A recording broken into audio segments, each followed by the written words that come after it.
एक महिला ने अपने पति से झगड़ा किया और घर से भागने की कोशिश की।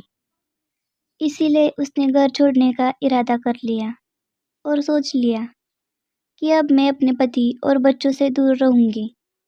मैं इतनी मुसीबतें नहीं झेल सकती। जब रात हो गई तो वह अपने पति और बच्चों के साथ सोने का इंतजार करने लगी, ताकि जब वह सो जाए तो चुपके से घर से निकल जाए। वो चुपके से घर से निकल गई। उसका गुजर पड़ोस के कुछ घरों के पास से हुआ। उसने एक खिड़की के पीछे से सुना, एक माँ ईश्वर से प्रार्थना कर रही है, ए ईश्वर, मेरे अपाहिज बेटे को ठीक कर दीजिए ताकि वह भी दूसरे बच्चों की तरह खेल सके। उसने एक दूसरी औरत को सुना, ए ईश्वर, मुझे एक बेटा दे दो जो मेरी जिंदगी में खुशियाँ भरते। उसने एक और औरत को सुना, ईश्वर, मेरे पति को सुधार दीजिए और उनको सही रास्ते पर चलने की अकल दीजिए।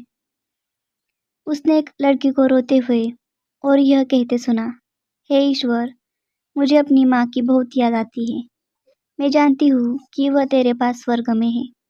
उसने एक और औरत को अपने पति से कहते हुए सुना, घर का मालिक अब हमें निकाल देगा क्योंकि हमारे पास उनको किराया देने के लिए पैसे नहीं है।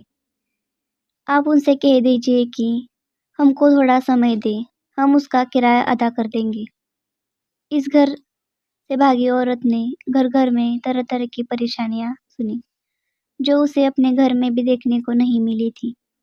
इस औरत को यकीन हो गया कि जो लोग खुश होने का नाटक करते हैं और एक दूसरे के चेहरे पर मुस्कान बिखेरते हैं, वो ज़्यादातर अपने दर्द छुपाते हैं, जिसके बारे में कोई नहीं जानता।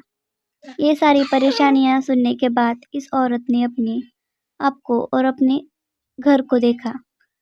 उसके घर में तो ऐसी कोई परेशानी नहीं थी। वह अपने घर वापस चली गई। ईश्वर ने उसको बेटे दी है, रहने की छत दी है, पति को सही मार्ग दिखाया है। सभी घरों में कई तरह की परेशानी होती है। ऐसा कभी मत सोचो कि आपके सामने खुश दिखाई देने वाला अपनी असली जिंदगी में खुश है, क्योंकि इस खुश चेहरों के पीछे ऐसे रहस्य हैं जो केवल ईश्वर ही जानता है। बहुत से लोग खुश होने का दिखावा करते हैं क्योंकि वह नहीं चाहते कि कोई उनके जीवन की गहराई और समस्याओं को जाने। हमेशा ईश्वर से मदद मांगे।